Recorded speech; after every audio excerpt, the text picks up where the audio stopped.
તાલુકાના એક ગામથી બીજા ગામના આપણે નતા ઓળખતા, ત્યારે એક તાલુકાથી બીજો તાલુકો, અને એક એવો ટણીવાળો સમાજ જેને એક આખું ગામ એક રાખવું હોત તોય આંખે પાણી આવી જાય, અને એ સમાજને ઉત્તરથી દક્ષિણ, દક્ષિણથી મધ્ય ને મધ્યથી સૌરાષ્ટ્ર સુધી એક કરવું એ કોઈ નાના છોકરાના ખેલ નથી. 15 વર્ષથી આ સંગઠન ચલાવીએ છીએ અમે, પણ આ સંગઠન 15 વર્ષ થયા બને, પણ મારી સામાજિક સફર તો 25 વર્ષથી ચાલે છે. આ એ જ નેતાઓ છે જેણે લબરમુછીઓ અલ્પેશ ઠાકોર જોયો હતો.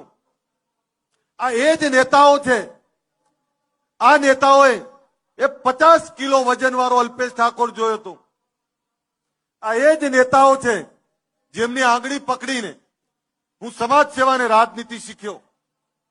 આજે એ જ નેતાઓ આપણાને આશીર્વાદને, સહકારને, સમર્થન આપવા આવ્યા છે. આ ધન્યવાદને પાત્ર છે આ તમામ નેતાઓ. સાહેબ, તમામ નેતાઓની રાજનીતિક વિચારધારા અલગ છે, પણ સામાજિક વિચારધારા માટે એક મંચ ઉપર બેઠા છે. આવું ક્યારેય ના બને. એ તો ભગવાન ભોળોનાથ આપણી જોડે હોય, માં પરમાત્મા અને માં કુળદેવી આપણી જોડે હોય તો જ આ થઈ શકે, બાકી ના થાય.